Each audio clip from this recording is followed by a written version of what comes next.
Alright guys, so this is going to be kind of a different video. This isn't necessarily a tech review, but it does involve a tech product, more so the iPhone 7. And I didn't really know what to title this video, but I'm pretty much going to call it the iPhone 7's dirty little secret, or I don't know. And pretty much this all has to do not necessarily with the iPhone itself, but more so the marketing campaign behind it. And I didn't know about this specific situation until I actually read about it, and I'm sure some of you guys know about it too. And I want to say, if you guys have sensitive ears or you guys are super young, I probably would not recommend watching this video. It's not inherently bad, and it's only bad if you make it bad, but if you're very sensitive, you might want to turn away. But pretty much when Apple was marketing their iPhone 7, their slogan for the iPhone 7 was "This is 7." So it was meaning like this is the 7, and it was the same as the 7 Plus. And looking at it now, I mean, it seems like a very strange thing. I don't even know why they called it "This is 7." Like, we understand it's already an iPhone 7. We don't need another thing, right? But in America, that's how they marketed it, "This is 7." They also had some other smaller little things as well, but their main thing was "This is 7." And pretty much when they marketed it, okay, they marketed it here as the same thing and whatever.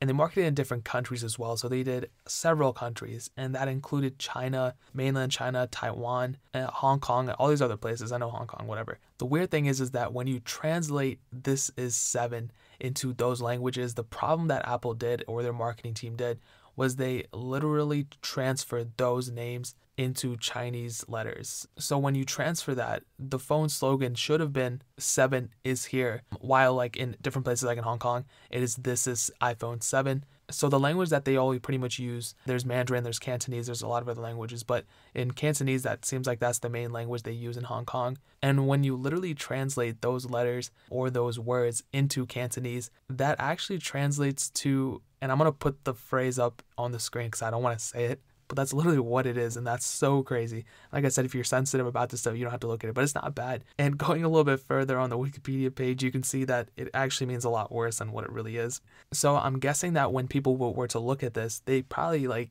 had no idea what it was talking about, because on one end it is kind of a number, but on another end it means something totally different. And from what I saw, and when I read a little bit further, it pretty much is used in like a joking way. I don't know what to, attribute that to in like an American way. I mean, I'll probably say this is totally not even it. This is going to be a stupid comparison, but I mean, sometimes we say like, "Oh, that's so sweet."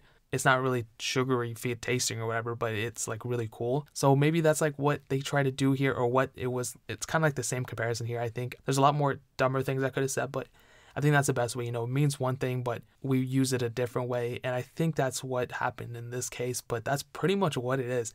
So inherently, it wasn't the iPhone 7's fault. The iPhone 7, I'm going to say, it does have a lot of problems, which is pretty funny because even before it even rolled out, the marketing team, they even messed up and they had a huge problem with this too. So that's great. I never heard about this, but also I'm not from one of these countries that spoke these languages, as a whole. So I found that really, really funny. And I don't think it's necessarily Apple's fault. They were literally just, I'm sure they outsourced this stuff to a different, marketing company to handle their whatever marketing. And from there, I'm pretty sure they transferred it to other names and everything. But if anybody who's watching this video actually speaks Cantonese, if you want to clarify a little bit more down in the comment section below, go for it.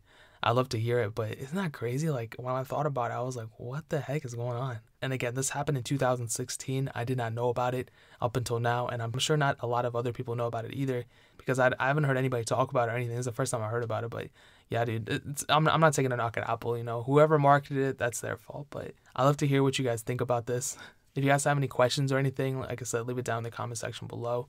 Hit that like button. That'll mean so much, but definitely hit that subscribe button. Every single subscriber we get really does count, so it'll mean so much if you guys could actually hit that.